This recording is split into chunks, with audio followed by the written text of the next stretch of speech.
কাবা ঘরের গেলাফ ধরে কানলেও আপনি আমাকে যে মিথ্যা অপবাদটা দিয়েছেন এটা মাফ হবে না যতক্ষণ না আমি মাফ করছি। কথা কি বুঝতে পারছেন?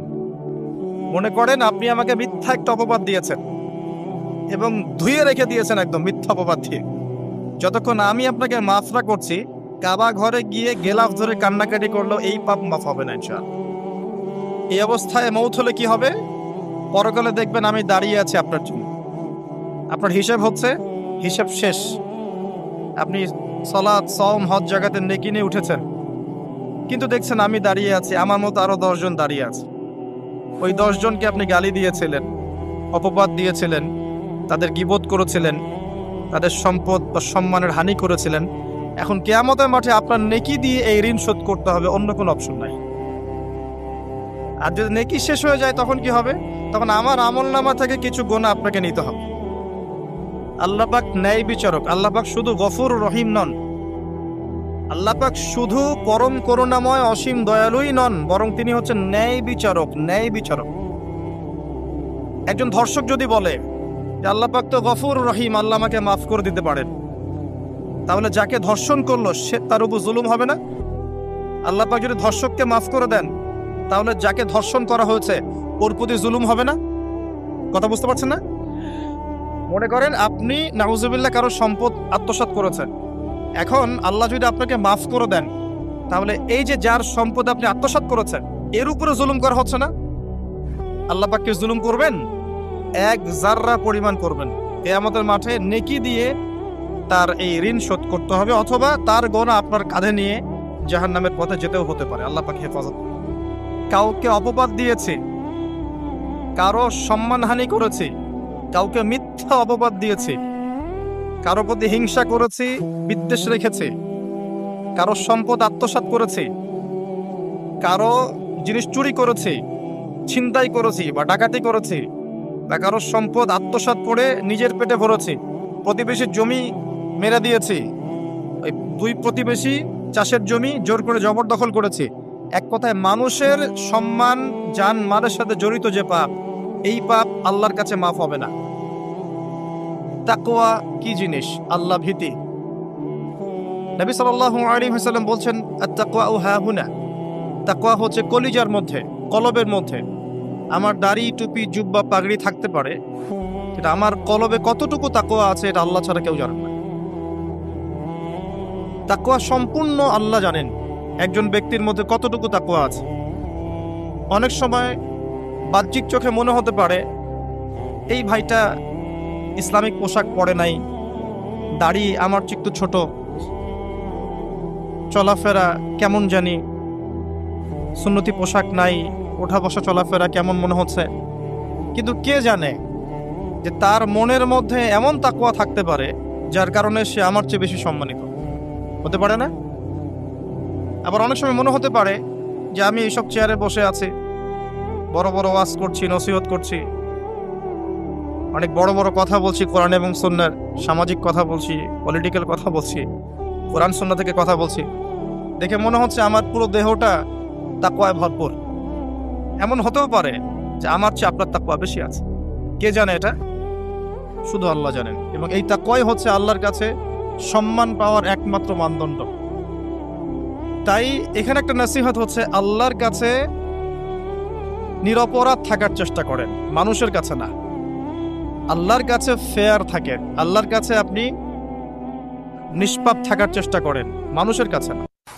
আল্লাহর কাছে ভালো হন, দেখবেন আল্লাহ রাব্বুল আলামিন মানুষের মনের মধ্যে আপনার জন্য ভালোবাসা সৃষ্টি করে দিবে। মানুষের কাছে নয়, লোক দেখানো বিষয় নয়। লোক দেখানো বিষয়টাকে রিয়া বলা হয়, এটা একটা গোপন শিরক। তাকওয়াই একমাত্র মানদণ্ড যা আল্লাহর কাছে সম্মানের মানদণ্ড হিসেবে গৃহীত। বংশ, ভাষা, দেশ বা জাতি বা বর্ণ, রক্ত, এগুলো তাকওয়ার মানদণ্ড নয়। এগুলো আল্লাহর কাছে সম্মানের মানদণ্ড নয়। এটা আগে ভালো করে আমাদেরকে বুঝতে হবে। আর সেই ব্যক্তি মুত্তাকি নিঃসন্দেহে, যে আল্লাহকে ভয় করে, আল্লাহর আদেশগুলোকে মেনে চলে, আল্লাহর নিষেধগুলোকে বর্জন করে, নবী সাল্লাল্লাহু আলাইহি ওয়াসাল্লামের তরিকা মতো চলে, কোরআন এবং সুন্নাহর আলোকে জীবন গড়ে, ইনশাআল্লাহ আমরা বলতে পারি এই ব্যক্তি মুত্তাকি। তারপরেও এই ব্যক্তি চূড়ান্তভাবে জান্নাতে যাবে কি যাবে না, এই কথা আল্লাহ ছাড়া কেউ বলতে পারেন? পারেন। আসেন, উমর রাদিয়াল্লাহু আনহু একজন সাহাবীকে বলছেন, আপনি কি আমাকে বলতে পারেন তাকওয়া কাকে বলে? উমর রাদিয়াল্লাহু আনহুকে বলা হচ্ছে, হে আমিরুল মুমিনিন, আপনি কি কখনো কাটা বিছানো পথে হেঁটেছেন? উমর রাদিয়াল্লাহু আনহু বলছেন, হ্যাঁ হেঁটেছে। কিভাবে হেঁটেছেন? আমরা সতর্কতার সাথে পা ফেলেছি। ওই সাহাবী বলছেন, এটাই হচ্ছে তাকওয়ার উদাহরণ।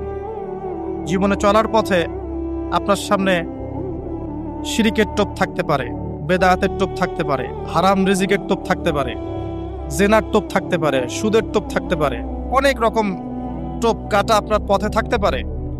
আপনি এগুলো বেছে বেছে চলছেন, বেছে বেছে পা ফেলছেন এবং জান্নাত আপনার গন্তব্যের দিকে এগিয়ে যাচ্ছেন। এটার নাম হচ্ছে তাকওয়া। আপনি আমি খুব ভালো করেই জানি যে আমরা আমাদের জীবনে কি কি বড় পাপ করেছি, আমাদের বিবেক জানিয়ে দিবে না? আমরা কিন্তু ভালো করেই জানি যে আমরা আমাদের জীবনে কি কি বড় পাপ করেছি। কত বছর নামাজ পড়িনি, কত বছর রোজা রাখি নাই, কত বছর যাকাত দেই নাই, কার কার ক্ষতি করেছি, কার কার উপর জুলুম করেছি, কয়বার জেনা করেছি, কয়টা মেয়ের সাথে সম্পর্ক করেছি, কতদিন বেপর্দায় চলেছি, বয়ফ্রেন্ডের সাথে কোথায় কোথায় ঘুরেছি, বয়ফ্রেন্ডের সাথে কি কি করেছি। এখন তো গার্লফ্রেন্ডও কি কি করে, তাই না ভাই? সুবহানাল্লাহ। আর কিসের জন্য অপেক্ষা করছেন? কিয়ামতের জন্য। আর কোন নিদর্শনের জন্য অপেক্ষা করছেন? তবে এর পরে একটা সময় আসবে যখন মানুষ ছেলে ছেলে আর মেয়ে মেয়ে বিয়ে করবে। এই ধাপটা পার করে আরেকটা ধাপে যাবে, সেটা হচ্ছে মানুষ জন্তু জানোয়ারের সাথে জেনা করবে। বিশ্বাস করলেন না? অপেক্ষা করতে থাকেন। যখন এটাও দেখবেন তখন আমার কথা মনে করে, ভাই কথাটা বলছিল আগে, মানুষ জন্তু জানোয়ারের সাথেও জেনা করবে। ছেলে ছেলেকে বিয়ে করছে না, মেয়ে মেয়েকে বিয়ে করছে না, এবং এটাকে প্রমোট করা হচ্ছে এমন ভাবে যে এটা একটা ভালো জিনিস, এটা একটা ব্যক্তি স্বাধীনতা, মানুষ চাইলে করতেই পারে। কয়দিন পরে দেখবেন মানুষ জন্তু জানোয়ারের সাথেও জেনা করবে। বাচ্চাদেরকে মানুষ ধর্ষণ করছে না? এক সময় ছিল কি এই জিনিসটা, বাচ্চাদেরকে কেউ ধর্ষণ করতো? আজকে থেকে 100 বছর আগে ছিল? চিন্তা করে দেখেন, ছিল না। কিন্তু এখন স্বাভাবিক হয়ে যাচ্ছে না? অনেক দেখবেন বাচ্চা এখন ধর্ষিত হচ্ছে। আর যেহেতু এগুলোর বিচার হয় না সুষ্ঠু, ধর্ষক পার পেয়ে যায়। এগুলো কিন্তু এমনি এমনি হয়নি, আস্তে আস্তে এই সময়গুলো আসবে। যাই হোক, আমরা আমাদের ঈমান আমল হেফাজত করি, আমাদের পরিবারটাকে হেফাজত করি। আল্লাহ পাক তৌফিক দান করুন। তো যেটা বলছিলাম, আমরা কিন্তু জানি খুব ভালো করি যে আমরা কি কি পাপ করেছি। এই পাপগুলোকে একটু খাতার মধ্যে লিস্ট করতে হবে। পারবেন? নিজের বড় বড় পাপগুলোকে খাতায় লিস্ট করতে পারবেন? পারা যাবে ইনশাআল্লাহ। ছোটখাটো পাপের কথা বাদ দেন।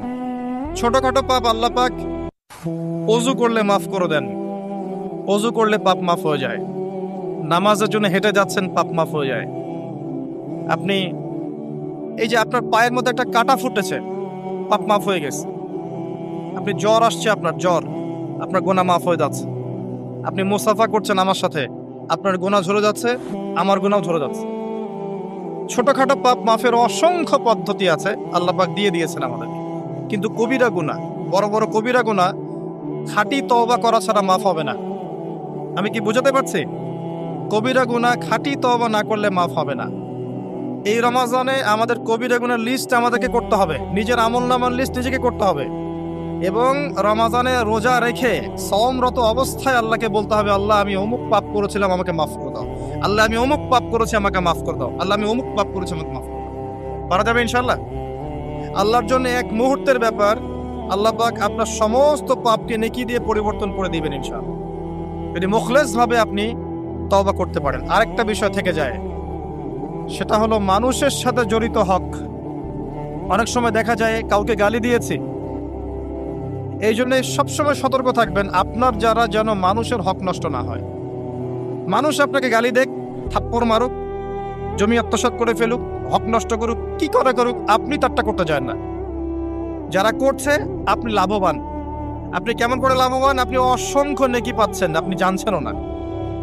যেই আপনার বিরুদ্ধে মনে করে আপনি নিষ্পাপ, আপনি মাজলুম, আপনি কোনো অন্যায় করেন নাই, আপনার বিরুদ্ধে জুলুম করা হচ্ছে, অপবাদ দেওয়া হচ্ছে, আপনাকে আন্ডারএস্টিমেট করা হচ্ছে, ইত্যাদি ইত্যাদি, আপনি বসে বসে নেকি পাচ্ছেন। বসে বসে নেকি পাচ্ছেন, এবং পরকালে কিয়ামতের মাঠে উঠে দেখবেন অসংখ্য নেকি অটোমেটিক আপনার আমলনামে চলে আসবে। তখন তারা আফসোস করবে দুনিয়াতে এই কাজগুলো না করে ভালো কিছু করলে ভালো হতো। যাই হোক,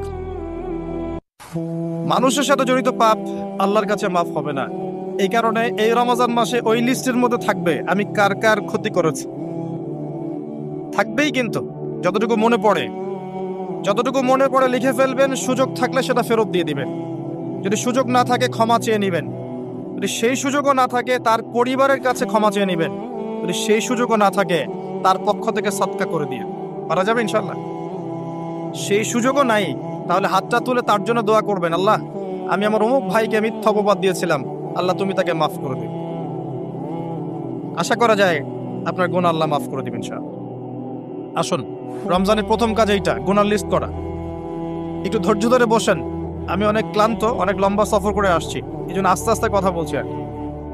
তবে ইনশাআল্লাহ আজকে আমরা রমজানটাকে কিভাবে কাটাবো এবং কোরআনময় করে কিভাবে কাটাবো কিছু উপকারী কথা আপনাকে বলবো ইনশাআল্লাহ তাআলা। আল্লাহ পাক আমাদেরকে আমল করার তৌফিক দান করুন। প্রথম কাজ পাপের লিস্ট করা, তারপরের কাজ হচ্ছে তওবা করা। রমজানে আমরা তওবা করব যে আল্লাহ পাক আমি দুনিয়াতে যত পাপ করেছি, জানা অজানা, ছোট বড়, প্রকাশ্য গোপন, যত পাপ করেছি, যা আমি জানি যা আমি জানি না, যা তুমি আমার চেয়ে ভালো জানো, আল্লাহ মাফ করো। পারা যাবে ইনশাআল্লাহ। খালি বলতে হবে আস্তাগফিরুল্লাহাল্লাযী লা ইলাহা ইল্লা হুয়াল হাইয়ুল কাইয়্যুম ওয়া আতুবু ইলাইহি। এটা পড়বেন। অথবা আল্লাহুম্মা আনতা রাব্বী লা ইলাহা ইল্লা আনতা খালাকতানি আনা আবদুক ওয়া আনা আলা আহদিক ওয়া ওয়া'দিকা মাস্তাতা'ত আউযু বিকা মিন শাররি মা সানা'ত আবুউ লাক বিনি'মাতিকা আলাইয়া ওয়া আবুউ বিযানবি ফাগফিরলি ফাইন্নাহু লা ইয়াগফিরু যুনুবা ইল্লা আনতা। পারা যাবে ইনশাআল্লাহ। হিসনুল মুসলিম, গুগল প্লে স্টোরে যান, একটা অ্যাপস আছে হিসনুল মুসলিম, একটা বই আছে, এটা কিনেন। সমস্ত দোয়া এখানে দেয়া আছে, দেখবেন আর পড়বেন, পকেটের মধ্যে রাখবেন, দেখবেন, পড়বেন। পড়া যাবে ইনশাআল্লাহ। ইনশাআল্লাহ। এরপরে তওবার পরে কি? তওবার পরে রমজান মাসের বাজার আগে করব। এখন শাবান মাস চলছে, হাতে যতটুকু টাকা পয়সা আছে বা জমানো কিছু টাকা তো আছে, এখান থেকে আপনি রমজান মাসের বাজার করবেন। রমজান মাসে আপনি বেশি বেশি বাজারে যাবেন না, ওই মাসে যেটা আর্ন করবেন সেটা জমিয়ে রাখবেন, সমস্যা নাই। সম্ভব হলে ঈদের যে কাপড় চোপড় লাগে, আপনার স্ত্রীর জন্য এক সেট, আপনার বাচ্চার জন্য এক সেট, আপনার এক সেট নতুন কাপড় পরা সুন্নত, এবং আমরা সবাই নতুন কাপড় পরার চেষ্টা করবো ইনশাআল্লাহ। যাদের নতুন কাপড় নাই তাদেরকে কাপড় দেওয়ার চেষ্টা করবেন ইনশাআল্লাহ। এটাও কিনে রাখতে পারেন আগে ভাগেই। রমজান মাসে আপনি বাজারে সময় দিবেন না, দুনিয়ার কাজে বেশি ব্যস্ত হবেন, এটা একটা টার্গেট। এরপর আপনি রমজান মাসে একটা প্রজেক্ট হাতে নেবেন যে আমার মতো বহু মুসলিম সমাজে আছে যাদের পুরো মাস চলার মতো টাকা পয়সা নাই, আছে না? সামাজিকভাবে হোক, মাদ্রাসার উদ্যোগে হোক, বা রাষ্ট্রীয়ভাবে হোক, যেভাবে হোক, এই গরিব মানুষদের লিস্ট করে বাসায় বাসায় অন্তত এক মাসের বাজার খরচ পৌঁছে দেওয়ার চেষ্টা করতে হবে। পারবেন? পারবেন না? এক মাসের বাজার কত টাকা লাগে? 2000, 3000। নিত্য প্রয়োজনীয় কথা বলছি, সব তো দিতে পারবেন না। 2-3 হাজার, 4 হাজার, এর মধ্যে সে চাল পাবে, ডাল পাবে, ছোলা বুট পাবে, তেল পাবে। বাই দ্য ওয়ে, তেলের দাম যে এখন কত আমি তো জানি না, আমি অবশ্য বাজারে যাই না, আমি জানি না দাম কত। তবে একটা ফেসবুক স্ক্রল করতে গিয়ে একটা ভিডিও আসলো, দেখলাম যে দেখে খুব হাসি বের হলো আর কি, যে বাড়ির গিন্নি সে কড়াই ধরে আছে, আর বাড়ির কর্তা ওই তেলের বোতলটাকে তালা দিয়ে লক করে রেখেছে আর কি। তো গিন্নি এসে বলছে আজকে রান্না করবো, তেল দাও। সে উঠে লক খুলে যে কৌটাটা আছে, যে কৌটার মুখটাতে এক কর্ক তেল ঢেলে এই আপনার কড়াইতে দিল, যে এটা দিয়ে আজকে চালাও। আল্লাহ পাক আমাদের এক শ্রেণীর অসৎ ব্যবসায়ীদেরকে হেদায়েত করুক, যারা কৃত্রিম সংকট তৈরি করে জিনিসপত্রের দাম বাড়ায়। আল্লাহ পাক এদেরকে হেদায়েত করুক। কঠিন শাস্তির আওতায় আনা উচিত। যদি এটা ওমর রাদিয়াল্লাহু আনহুর শাসন হতো, দেখতেন শাস্তি কাকে বলে, প্রকাশ্যে শাস্তি দিত তারা। যদি এটা ওমর রাদিয়াল্লাহু আনহুর যুগ হতো, তাহলে দেখতেন শাস্তি কাকে বলে। ওমর ইবনুল খাত্তাব রাদিয়াল্লাহু আনহুর একজন ছেলে একটা অন্যায় করেছিল, সম্ভবত তিনি মদ পান করেছিলেন, সম্ভবত। কাজী দোররা দিচ্ছে 80 বেত্রাঘাত, দোররা আস্তে আস্তে দিয়েছে। আমিরুল মুমিনিনের ছেলে, জোরে মারা যাবে না। ওমর রাদিয়াল্লাহু আনহু নিজে উঠে গিয়ে সেই দোররা হাতে এনে নিজে পিটানো শুরু করলেন। দোররা মারা শেষ হওয়ার আগেই ছেলে ডেড, স্পট ডেড। কথা কি বুঝতে পারছেন? এবার ছেলেকে দাফন করলেন। দাফন করে বাকি দোররা যে কয়টা বাকি ছিল, এই বাকি দোররাগুলো তার কবরের উপরে মারছে। মারার পরে আল্লাহকে বলছে, আল্লাহ আমাকে মাফ করে দিও, হয়তো আমি ন্যায় বিচার করতে পারলাম না। আমি কি বুঝাতে পারছি ভাই? এটা তার শাসন। এরকম শাসন আবার আসবে ইনশাআল্লাহ। মনে করবেন না যে আসবে না। যা দেখছেন সবকিছু থাকবে না, এগুলোর কিছুই থাকবে না। যেটা বলছি, বাজার করে ফেলেন এবং প্রজেক্ট নেবেন। যারা দরিদ্র দুস্থ, এদের পরিবারে আমরা পার পরিবার একটা করে প্যাকেজ পাঠিয়ে দিব, যেখানে নিত্য প্রয়োজনীয় দ্রব্য থাকবে। তারাও যেন রমজান মাসে খেয়ে পরে বাঁচতে পারে। পারা যাবে ইনশাআল্লাহ। চেষ্টা করেন, আল্লাহ পাক আপনার রিজিকে বরকত দিবে ইনশাআল্লাহ। একটা হাদিসে আছে, বান্দা যতক্ষণ অন্য ভাইয়ের সাহায্যে থাকে, আল্লাহ ততক্ষণ ওই বান্দার সাহায্যে থাকে। আর একজন মুসলিম ভাইয়ের প্রয়োজন পূরণ করতে যাওয়া, খালি হেঁটে হেঁটে যাওয়া, এটা মসজিদে নববীতে বসে 12 বছর ইতিকাফ করার চেয়ে বেশি নেকির কাজ। এগুলো আমরা হয়তো বুঝি না, মনে করি তার সাথে যাব, আমার তো সময় নষ্ট হচ্ছে। আপনি 12 বছর ইতিকাফের নেকি পাচ্ছেন, তাও যে কোনো মসজিদে না, নববী মসজিদে। সুবহানাল্লাহ। রমজানে আর কি করবেন? কম খাবেন, সেহরি আর ইফতারে বেশি খাবেন না, এবং 2টা তরকারি দিয়ে যদি খাবার হয়ে যায়, 10টা তরকারি করার কোনো দরকার নেই। আপনিও দুনিয়ার কাছে বেশি ব্যস্ত হবেন না, বাড়ির মা বোনদেরকেও ব্যস্ত রাখবেন না, তাদেরকেও দিন শেখার সুযোগ দিবেন। রমজান মাসে তারা অল্প রান্না করবে, একবার রান্না করবে, 3 বেলা খেয়ে নেবেন গরম করে। তারা তালিম করবে, তারা কোরআন শেখার মসজিদে যাবে, তারা মহিলাদের মধ্যে দিন চর্চা করবে, তাদেরকেও দিনের সুযোগ করে দিতে হবে। পারা যাবে ইনশাআল্লাহ। এবং আপনিও তালিমে বসবেন, 5 ওয়াক্ত নামাজ মসজিদে আদায় করবেন, ইসলামিক দর্শগুলোতে বসবেন, ইমানকে তাজা করবেন, ইমানকে তাজা করবেন। কম খাবেন। আমি বরাবরই বলি যে এই খাওয়ার যে ব্যাপারগুলো আছে, এখানে আমরা যারা দাবি করি যে ইসলাম আমরা প্রচার করছি, জনগণের মাঝে ঢুকাই দিচ্ছি, তাদের অনেকের মাঝেই দেখবেন খাওয়ার সুন্নত নাই। কথা বুঝতে পারছেন না? বড় বড় কথা বলার পরে খাওয়ার টেবিলে খালি বসায় দেন, দেখবেন সব শেষ, 7 পেট খেয়ে শেষ করে ফেলছে। খাওয়ার সুন্নত ওই কোরআনে আছে, হাদিসে আছে, প্র্যাকটিক্যালি নাই। নবীজি কি বলেছেন? খেতে হলে, যদি খেতেই হয়, তাহলে 1 ভাগ পেটের 1 ভাগ, আরেক ভাগ পানি, আরেক ভাগ ফাঁকা। কি চাচ্ছেন সব লেখা আছে। এটাই ইসলাম, যেখানে প্রতিটা বিষয়ের সমাধান আছে, খুঁটিনাটি সবকিছু আছে। আমরা অমুসলিম ভাই বোনদেরকে অনুরোধ করব, জীবনটাকে নিয়ে ভাবুন এবং কোরআন সুন্নাহকে একবার নিরপেক্ষভাবে পড়াশোনা করেন। এরপর যদি আপনার মনে হয় মন থেকে, হ্যাঁ, কোরআন এবং সুন্নাহে সবকিছুর সমাধান আছে, নিঃসন্দেহে এটা এক আল্লাহর পক্ষ থেকে মনোনীত দিন, আর দেরি করবেন না, ইসলাম কবুল করে ফেলুন। আল্লাহ পাক তৌফিক দান। বলা যায় না তাদের দ্বারা আল্লাহ পাক আমাদের চেয়ে অনেক বেশি খেদমত নিতে পারেন। আল্লাহ পাক এটা বলেছেন, ওয়া ইন তাতাওয়াল্লাউ, হে মুসলিমরা, তোমরা যদি মুখ ফিরিয়ে নাও, আল্লাহর দায়িত্ব পালন না করো, আমানতের খেয়ানত করো, ইস্তাবদিল কওমান গায়রাকুম, আল্লাহ পাক অন্য কওমকে তোমাদের জায়গায় নিয়ে আসবেন, সুম্মা লা ইয়াকুনু আমসালাকুম, তারা তোমাদের মতো অপদার্থ হবে না। আসুন, রমজান একটু কম খাওয়ার অভ্যাস করেন, সেহরিতে কম, ইফতারেও কম। এমনভাবে খাবেন না যে মনে হচ্ছে এটা আপনার জীবনের শেষ খাওয়া, এইভাবে খাবেন। এবার সম রেখেছেন, সম রাখা অবস্থায় 5 ওয়াক্ত নামাজ জামাতে পড়তে হবে, প্রথম টার্গেট। করা যাবে ইনশাআল্লাহ? 5 ওয়াক্ত নামাজ জামাতে পড়বো। সরকার বাধা দিবে? প্রশাসন বাধা দিবে? আপনার পরাশক্তির আপনাকে বোম মারবে? কিচ্ছু হবে না।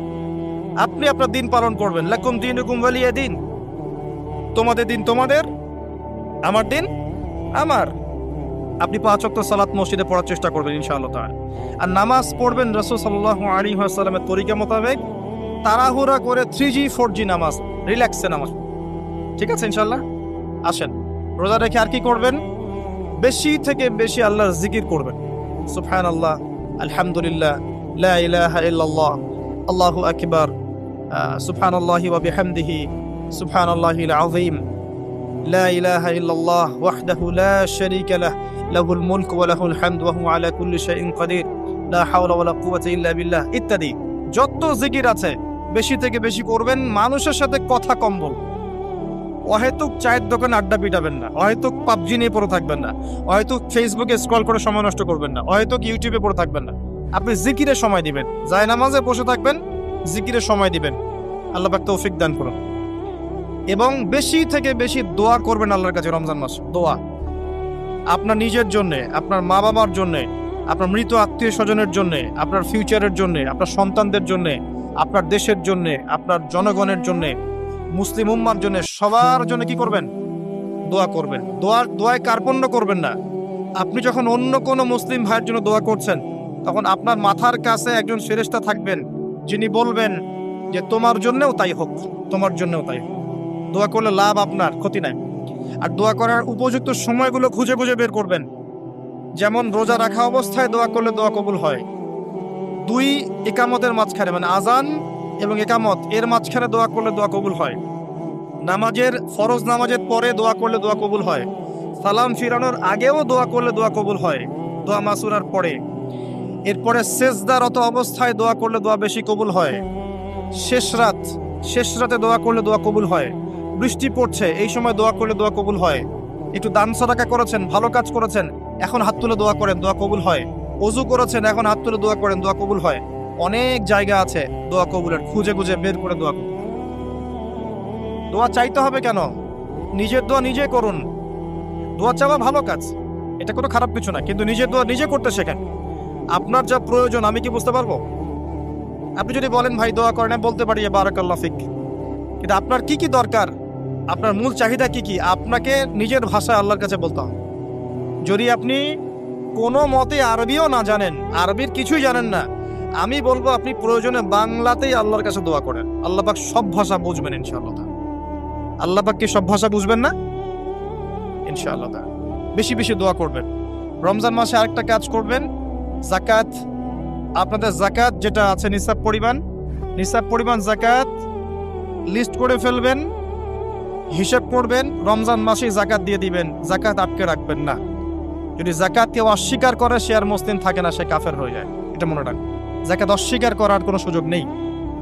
আর অলসতা করে যদি না দেন, এই যাকাত কিয়ামতের মাঠে আল্লাহ পাক এগুলোকে সোনা রূপা পরিণত করবেন, করে গলাবেন, গলিয়ে কপালে, গালে আর পিঠে লেপটে দিবেন, বলেন নাউযুবিল্লাহ। এবং এই যাকাত একটা সাপের আকৃতি নিবে, সাপ, বিষাক্ত সাপ, যেটা গলায় পেঁচানো থাকবে, মাথাটা থাকবে এই কপাল বরাবর। কবরের মধ্যে যখন শোয়ানো হবে, এই কপাল বরাবর এই সাপ ঠোকতে থাকবে, বলবে আমি তোমার সম্পদ, আজকে সাত ভুক্ত।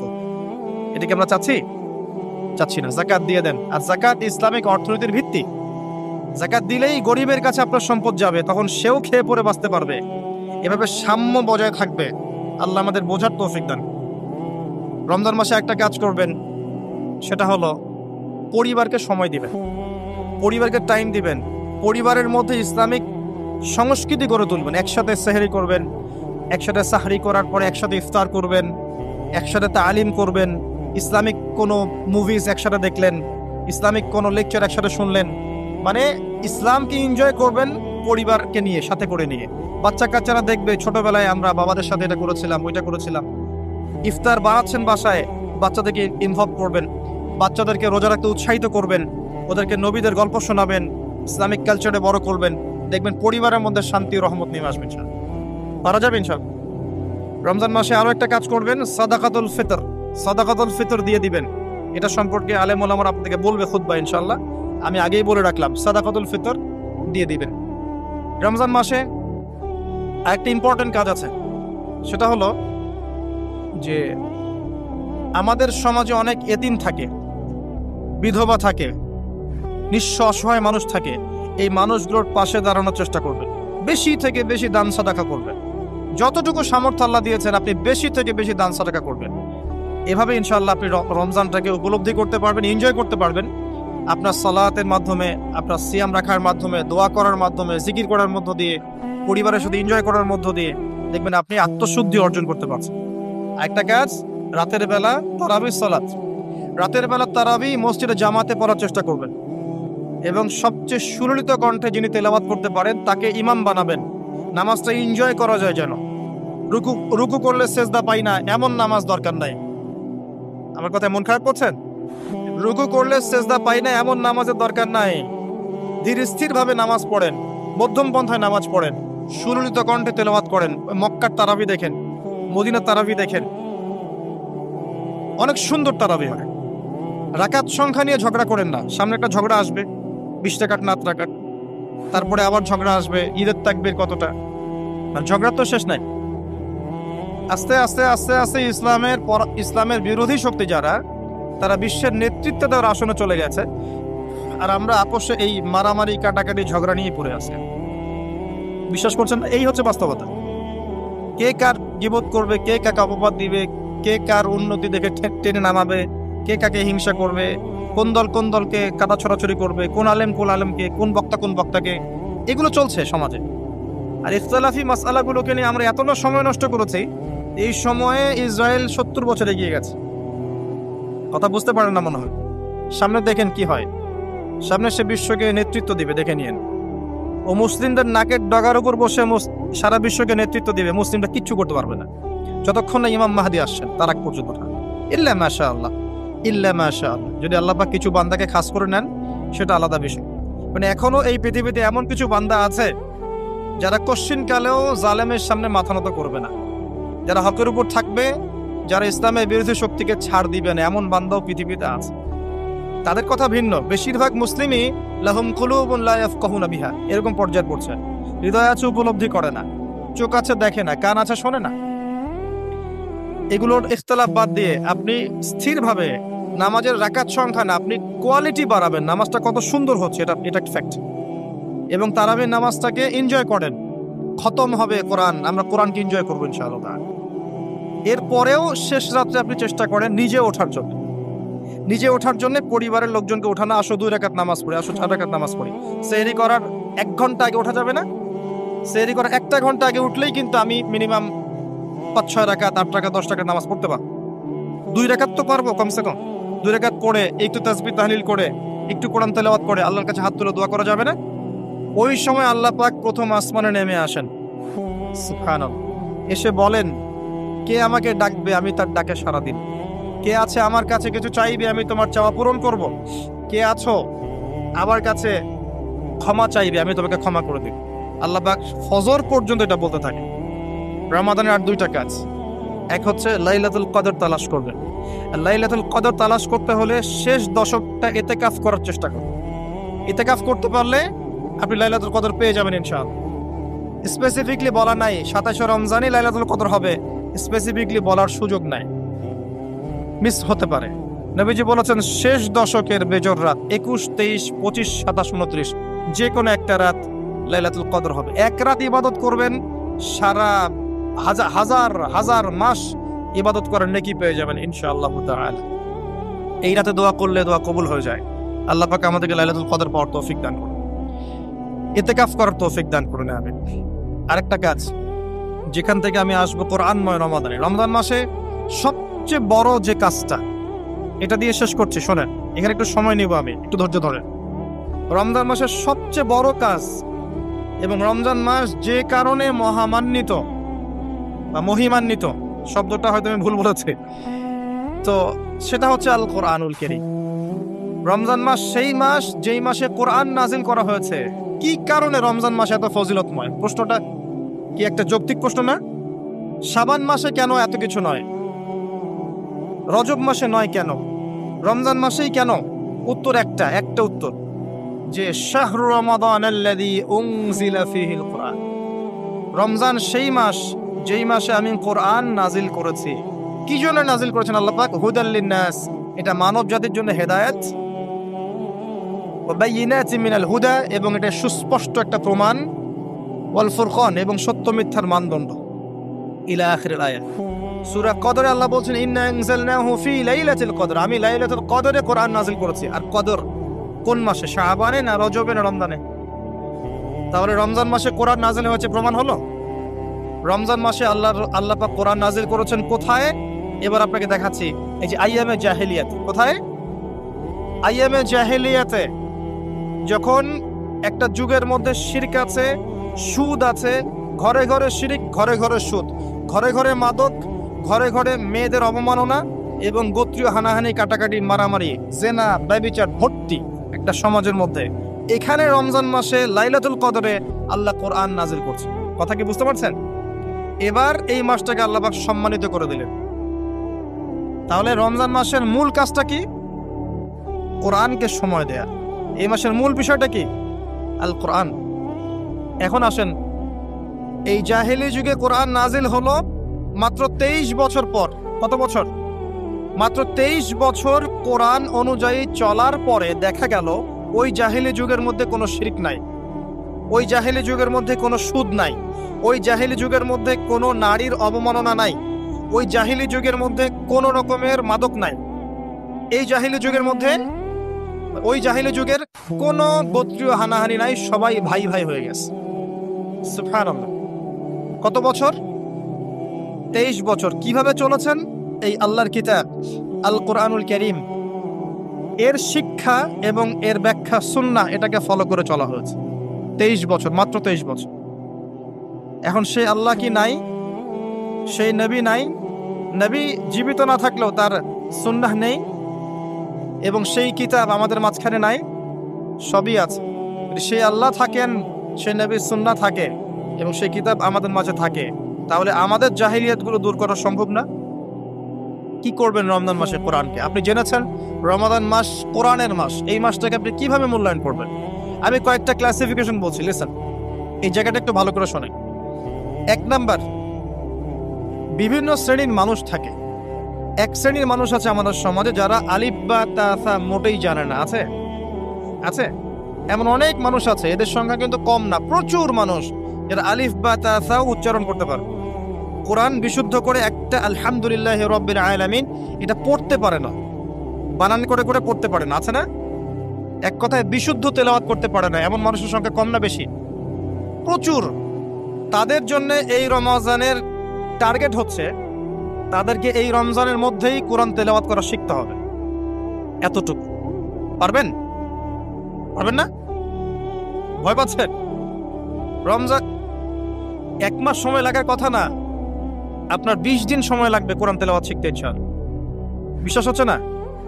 হয়তো আপনি দ্রুত গতিতে পড়তে পারবেন না, কিন্তু পড়তে পারবেন। আপনি মদ মাখরাজ তাজবিদগুলো শিখতে পারবেন। এখন আপনার জন্য টার্গেট যারা কোরআন মোটেই তেলাওয়াত করতে পারেন না, এই মাসে 1 মাসের মধ্যে আপনি কোরআন তেলাওয়াত করা শিখবেন, এটাই আপনার টার্গেট। পারবেন? মনে রাখবেন, নবী সাল্লাল্লাহু আলাইহি ওয়াসাল্লাম বলেছেন ইকরাউল কোরআন, তোমরা কোরআন তেলাওয়াত করো। ফাইন্নাহু ইয়াতি ইয়াউমাল কিয়ামা শাফিআন লিআসহাবি, কোরআন কিয়ামতের দিন তার পাঠকারীর জন্য সুপারিশকারী হবে ইনশাআল্লাহ। তা খায়রুকুম মান তাআল্লামাল কোরআন ওয়া আল্লামাহ, তোমাদের মধ্যে সেই ব্যক্তি শ্রেষ্ঠ বা উত্তম যে নিজে কোরআন শেখে, অন্যকে শেখায়। আরো হাদিস এসেছে, নবী সাল্লাল্লাহু আলাইহি ওয়াসাল্লাম বলেছেন আল্লাযী ইয়াকরাউল কোরআন ওয়া হুয়া মাহিরুম বিহ, যে ব্যক্তি কোরআন তেলাওয়াত করে এবং তার উপরও দক্ষ হয়, মা'আস সাফারাতিল কিরামিল বাররা, সেই ব্যক্তি সম্মানিত ফেরেশতাদের সাথে হাসর করবে ইনশাআল্লাহ। ওয়াল্লাযী ইয়াকরাউল কোরআন ওয়া ইয়াতাতা'তাউ ফিহি, আর যে ব্যক্তি কোরআন তেলাওয়াত করে কিন্তু করতে গিয়ে আটকে যায়, ওয়া হুয়া আলাইহি শাক, এটা তার জন্য কষ্টকর হয়, ফালাহু আজরান, তার জন্য ডাবল পুরস্কার আছে। একটা হাদিসে, তিরমিজির হাদিসে নবীজি বলেছেন যে মান করা হারফাম মিন কিতাবিল্লাহি ফালাহু হাসানা, যে ব্যক্তি একটা হরফ পড়বে আল্লাহর কিতাবের, আলিফ লাম মিম, লা আকুলু আলিফ লাম মিম হারফুন, নবীজি বলছেন আমি বলছি না যে আলিফ লাম মিম তিনটা মিলে একটা হরফ, বাল আলিফুন হরফ ওয়া লামুন হরফ ওয়া মিমুন হরফ, আলিফ একটা হরফ, লাম একটা হরফ, মিম একটা হরফ, প্রত্যেকটা হরফে তার 10টা করে নেকি হবে ইনশাআল্লাহ। আল হাসানাতু বিআশরি আমসালিহা, একটা নেকিকে 10 দিয়ে গুণ করা হবে। আর রমজান মাসে যে কোনো নেক আমল 70 গুণ বাড়িয়ে দেওয়া হয়। আল্লাহ চাইলে 700 গুণ বাড়াতে পারেন, আল্লাহ চাইলে অপরিসীম বাড়াতে পারেন। আল্লাহ পাক কবুল করুন। তিলাওয়াত করবেন, তিলাওয়াত শিখবেন। তো যাদের কোরআন তেলাওয়াত করার যোগ্যতা নেই, এই মাসে কি টার্গেট দিলাম ভাই? এই মাসে আপনি ন্যূনতম টার্গেট জাস্ট কোরআন তেলাওয়াত শিখবেন। পারবেন ইনশাআল্লাহ? অনেকের মধ্যে কনফিউশন আছে না, আমারটা হচ্ছে কি হচ্ছে না, আছে না, সঠিক হচ্ছে কি হচ্ছে না। আপনিও এই টার্গেটে থাকেন, আপনি এই মাসে কোরআন আবার তেলাওয়াত করা শিখবেন। কিভাবে শিখবেন? মাদ্রাসায় কোর্স করানো হবে, আপনি মাদ্রাসায় যাবেন। অনলাইনে যদি কোর্স করায় কেউ, অনলাইনে কোর্স করবেন, অথবা বাসায় একটা আরবি শিক্ষক নেবেন, অথবা মসজিদ ভিত্তিক এই মাসব্যাপী কোরআন শিক্ষার কার্যক্রম চালু করবেন। করা যাবে ইনশাআল্লাহ। এটা উচিত রাষ্ট্র থেকে চালু করে দেয়া মাসব্যাপী কোরআন শিক্ষার কার্যক্রম। এটা করতে পারলে সবচেয়ে ভালো হতো। এদেশ থেকে যত মহামারীর ভাইরাস সব চলে যেত। বিশ্বাস করেন না? কোরআনের বরকতে সব বিপদ আপদ কেটে যেতে পারে। সূরা বনী ইসরাঈল আল্লাহ পাক বলেছেন যে ওয়াইযা ক্বরা'তাল কুরআন, হে নবী আপনি যখন কোরআন তেলাওয়াত করবেন বা করেন, জাআলনা বাইনাকা ওয়া বাইনাল্লাযীনা লা ইউমিনুনা বিল আখিরাহ হিজাবাম মাসতুরা, যখন আপনি কোরআন তেলাওয়াত করেন তখন আপনার এবং ওই জগৎ, যেই জগৎটা আল্লাহ এবং পরকালে বিশ্বাস করে না, এদের মাঝখানে মানে ইমানদার এবং এর শত্রুদের মাঝখানে আমি আল্লাহ একটা অদৃশ্য পর্দা স্থাপন করে দিয়েছি। ওই দিক থেকে কোনো ক্ষতি আপনাকে স্পর্শ করতে পারবে না। যাই হোক, এটা আপনাদের টার্গেট। 2 নাম্বার, দ্বিতীয় শ্রেণীর মানুষ যারা কোরআন মাশাআল্লাহ তিলাওয়াত করতে জানেন এবং আপনার কনফিডেন্স আছে। এখানে একটা কথা বলতে ভুলে গিয়েছিলাম যে আপনাকে শয়তান 3 ভাবে বিভ্রান্ত করতে পারে। একটা হচ্ছে শয়তান কিন্তু আপনাকে বোঝাতে পারে যে আপনি অনেক জানেন, আপনার জানার দরকার নাই। এটা শয়তান আপনাকে বোঝাতে পারে। 2 নাম্বার, বোঝাতে পারে যে আপনার দ্বারা হবে না, আপনি পারবেন না। আমার কথাটা মনে রাখেন। 3 নাম্বার, বোঝাতে পারে যে আমার অনেক সময় পড়ে আছে, পরে শিখে নিব, এত তাড়াহুড়োর কি আছে। এই 3টা অস্ত্র শয়তানের বড় বড়। আরেকটা অস্ত্র আছে 4 নাম্বার, সেটা হলো শিখতে গিয়ে দেখবেন শয়তান ওয়াসওয়াসা দিবে, এক টিচার ভালো না, ওস্তাদ ভালো না। এটা একটা ওয়াসওয়াসা। উস্তাদের হাতে নিজেকে ছেড়ে দিতে হবে, তারপরে সে বুঝবে আপনাকে কোন পথে নিয়ে যেতে হবে। নবী মূসা আলাইহিস সালাম যখন এসেছিলেন খিদর আলাইহিস সালামের কাছে, হাল আত্তাবিউকা আন তুআল্লিমানি মিম্মা উল্লিমতা রুশদা, তিনি এসে বলেছেন, হে খিদর আমি কি আপনার সাথে থাকতে পারি এই শর্তে যে আল্লাহ আপনাকে যে জ্ঞান শিখিয়েছেন আমাকে শেখাবেন? তখন খিদর আলাইহিস সালাম বলছেন, ইন্নাকা লান তাসতাতিআ মা'ইয়া সাবরা, তুমি তো আমার সাথে ধৈর্য ধরতে পারবে না। ধৈর্য ধরে ওস্তাদের কাছে সুপর্দ করতে হয়, তারপরে জ্ঞান পাওয়া যাবে ইনশাআল্লাহ। এত অস্থির হলে হবে না। 2 নম্বর শ্রেণী যারা পড়তে পারেন তাদের জন্য নসিহত হচ্ছে, এই রমজান মাসে আপনার টার্গেট এই কিতাব আপনি একবার খতম করবেন, একবার অনলি। পারবেন? অনলি একবার। প্রত্যেক দিন আপনি 1 পারা করে পড়বেন, প্রত্যেক দিন 1 পারা, 30 দিন 30 পারা। সম্ভব? খুব কঠিন? পারা যাবে না? ইনশাআল্লাহ আল্লাহ পাক তৌফিক দান করেন। আবারও বলছি, কোরআন তেলাওয়াত করলে আপনি প্রত্যেক হরফে 10 নেকি পাবেন। আপনি এই কোরআন আপনার পক্ষে সুপারিশ করবে, আপনি সম্মানিত ফেরেশতার সাথে হাসর করবেন। ইন্নাল্লাহা ইয়ারফাউ বিহাযাল কিতাবি আকওয়ামান ওয়া ইয়াদাউ বিহিল আখারিন, বহু সম্প্রদায়কে আল্লাহ পাক এই কোরআনের মাধ্যমে সম্মানিত করেন, অনেককে অপদস্থ করেন। হাফেজে কোরআনদেরকে বলা হবে, ইকরা ওয়ারতাক, তোমরা পড়ো, উঠতে থাকো। আইনা মানজিলাতাক, তোমার আসন হবে, মঞ্জিল হবে, ইলা আখিরি আয়াতিন তাকরাউহা, তুমি যেখানে তেলাওয়াত করা থামবে সেখানে জান্নাতে ওই উচ্চ আসনে তোমাকে বসানো হবে। কেউ যদি 500টা আয়াত পড়ে 500 তলা বাড়ি দেওয়া হবে জান্নাতে। কেউ যদি 1000 আয়াত পড়তে পারে 1000 তলা বাড়ি দেওয়া হবে জান্নাতে ইনশাআল্লাহ তাআলা। জি, শেষ করছি আমরা একটু। আর কিছু নেকি আছে, যেমন আপনি যদি সূরা বাকারা পড়েন আপনার ঘরের মধ্যে শয়তান আসবে না ইনশাআল্লাহ, আপনার জীবনে বরকত হবে। আপনি আয়াতুল কুরসি পড়েন প্রত্যেক ফরজ নামাজের পরে, আপনার মৃত্যু ছাড়া জান্নাতে যাওয়ার কোনো বাধা নাই। সূরা মুলক পড়েন রাতের বেলা, এটা আপনাকে কবরের আযাব থেকে বাঁচাবে। সূরা কাহফ পড়েন প্রথম 10 আয়াত শেষ 10 আয়াত, ফিতনা থেকে বাঁচাবে ইনশাআল্লাহ। সূরা ইয়াসিন পড়েন, আপনার হাজত পূর্ণ হয়ে যেতে পারে ইনশাআল্লাহ তাআলা। আপনি সূরা বাকারার শেষের আয়াতগুলো পড়েন 3টা আয়াত, সারা রাত নফল নামাজের নেকি পাবেন। অনেক ফজিলত, এটা বলে শেষ করতে পারবো না, আমি গুটিয়ে নিচ্ছি। যারা কোরআন তেলাওয়াত করতে পারেন তাদের জন্য কোরআনময় রমাদান হচ্ছে, আপনারা কোরআন 1 পারা করে পার ডে পড়বেন, একবার খতম দিবেন। পারা যাবে? আল্লাহ পাক তৌফিক দান করুন। 3 নাম্বার, তারা যারা হাফেজে কোরআন তাদের টাস্ক হচ্ছে এই কোরআন রমজান মাসে পুরোটা আবার হিফসের চর্চা করবেন। অনেক সময় ইয়াদদাশ কমে যায় না, অনেকে আবার ভুলে যায় না। হাফেজদের প্রতি নসিহত হচ্ছে এই মাসে আপনি পুরো কোরআনটাকে আবার রিগেইন করবেন, রিভাইজ করবেন, চর্চা করবেন, আবার আগের জায়গায় ফিরিয়ে নিয়ে আসবেন। পারবেন ইনশাআল্লাহ? আল্লাহ তৌফিক দান করুন। এবং সম্ভব হলে তারাবির নামাজ পড়ান। যারা তারাবির নামাজ পড়ায় তারা সৌভাগ্যবান, তারা পুরো কোরআনটা হিফজ করার সুযোগটা পেয়ে যায়। আল্লাহ পাক তাদেরকে তৌফিক দান করুন। এখানে একটা কথা বলবো আমি 1 মিনিটে, যে ইমাম, খতিব, মুয়াজ্জিন যারা আছেন তাদের ভালো ভাতার ব্যবস্থা করবেন, তাদের পরিবারের ভরণ পোষণের জন্য ভালো অঙ্কের ভাতার ব্যবস্থা করবেন। সবকিছুর দাম বাড়বে, তাদের ভাতা বাড়বে না, এটা হতে পারে না। তাদের জন্য, তাদের পক্ষে যদি কথা বলার কেউ না থাকে, আমি কথা বলছি। তাদের জন্য আপনি ভালো অঙ্কের ভাতার ব্যবস্থা করবেন, তাদেরকে যেন পরিবার নিয়ে টেনশন করতে না হয়। নামাজ পড়াবেন, তারাবি পড়াবেন, খুতবা দিবেন, দিনের প্রচার করবেন, আপনি তার পরিবারের দায়িত্ব নিয়ে নেবেন। পারবেন? এটা করতে না পারলে তো আল কোরআন আলো ঘরে ঘরে জ্বলবে না। কোরআনওয়ালা মানুষরা যদি সমস্যায় থাকে, তাহলে কোরআনের কথা কে বলবে? কে নামাজ পড়াবে আর কে আপনাকে তারাবি পড়াবে? তারা অনেক মাজলুম এবং অসহায়, তারা মুখ ফুটে অনেক কথা বলতে পারে না, তাদের পক্ষে কথা বলার মানুষ খুব কম। তাদেরকে ভালো অঙ্কের অনারিয়ামের ব্যবস্থা করবেন, এটা করা উচিত আমাদের সবার। একটি ইমামের বেতন 5,000 10,000 টাকা, কিভাবে সংসার চলবে? সংসার চলতে পারে না। আল্লাহ পাক তাদেরকে প্রশস্ত রিজিকের ব্যবস্থা করুন, আমিন। আমাদের মানসিকতা পরিবর্তন করুন, আমিন। হাফেজ কোরআনদের জন্য এই টাস্ক, আপনারা পুরো কোরআন হিফজ করবেন, চর্চা করবেন এই রমজান মাসে। তারপরে আর 2 দিনটা বলে শেষ করছি। যারা কোরআন আমরা অর্থ জানি, টুকটাক অর্থ জানি, আমাদের কাজ হচ্ছে এই রমজান মাসে কোরআনের ব্যাকরণগুলোকে ঝালাই করা, আরবি ভাষাটাকে একটু ঝালাই করা, এবং বিশুদ্ধ তাফসীরকে নিয়ে পুরো কোরআন A to Z পুরো কোরআন 1 মাসের মধ্যে অর্থ সহ পড়া। পারবো ইনশাল্লাহ? যারা আমরা অর্থ সহ পড়তে আগ্রহী বা টুকটাক আরবি ব্যাকরণ ভাষা জানি, তাদের উপর দায়িত্ব হচ্ছে এই রমজান মাসে পুরো কোরআনটা অর্থ সহ পড়ার চেষ্টা করা। আল্লাহ পাক আমাকে আপনাদের সবাইকে তৌফিক দান। এখানে আমি একটা সহজ কথা বলছি, শোনেন। আল কোরআনুল কারীমের মধ্যে 600টা পৃষ্ঠা আছে। কয়টা পৃষ্ঠা? এই কিতাবের মধ্যে 600 পৃষ্ঠা আছে। প্রত্যেক 20 পৃষ্ঠায় একটা করে পারা শেষ হয়, এবং প্রত্যেকটা পৃষ্ঠায় আপনি 15টা করে লাইন পাবেন। প্রত্যেকটা লাইনে আপনি গড়ে 9টা করে শব্দ পাবেন। 9টা শব্দ, কোন লাইনে 10টা থাকতে পারে, কোন লাইনে 8টা থাকতে পারে, গড়ে 10টা শব্দ, 9টা শব্দ থাকবে।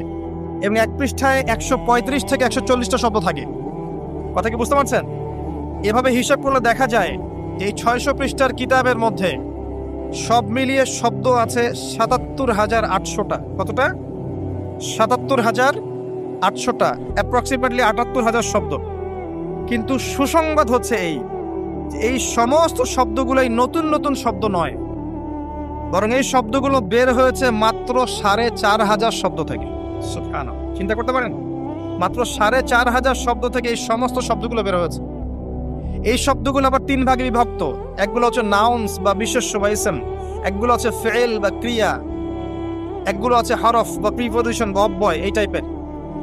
এর মধ্যে মাত্র 200 থেকে 300টা মাজদার যদি আপনি জানেন, এবং একটা শব্দ থেকে অনেকগুলো শব্দ তৈরি করার এই ব্যাকরণের টেকনিকটা যদি শিখতে পারেন, আপনি ইনশাআল্লাহ তাআলা অল্প সময়ের মধ্যেই দেখবেন আল কোরআনের মিনিমাম অর্ধেক অর্থ আপনি বুঝতে পারছেন।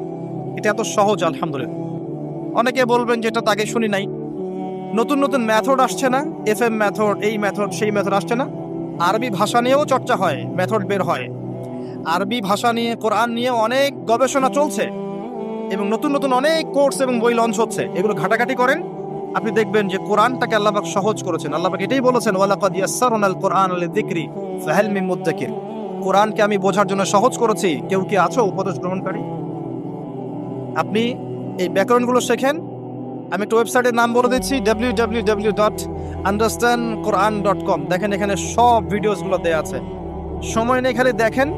ইংরেজি ভাষায় দেওয়া আছে, উর্দু ভাষায় দেওয়া আছে, আপনি বুঝবেন। সহজ উর্দু, সহজ ইংরেজি, আপনি পারবেন ইনশাআল্লাহ তাআলা। একটু সময় দেন, 6টা মাস, 1টা বছর সময় দেন, আপনি ইনশাআল্লাহ আল কোরআনের মিনিমাম 60 থেকে 70% অর্থ করতে পারবেন ইনশাআল্লাহ তাআলা। বাকি যেগুলো পারবেন না, সেগুলো একটু কঠিন, সেগুলো আপনাকে আরো উচ্চ লেভেলের বই পড়তে হবে, আলেম ওলামার কাছে গিয়ে পড়ে থাকতে হবে, গ্রামার শিখতে হবে, ব্যাকরণগুলো শিখতে হবে। আস্তে আস্তে আস্তে আপনি পারবেন ইনশাআল্লাহ। শুধু সূরা ফাতিহাতে যে কয়টা শব্দ আছে, 19টা 20টার মতো শব্দ থাকতে পারে।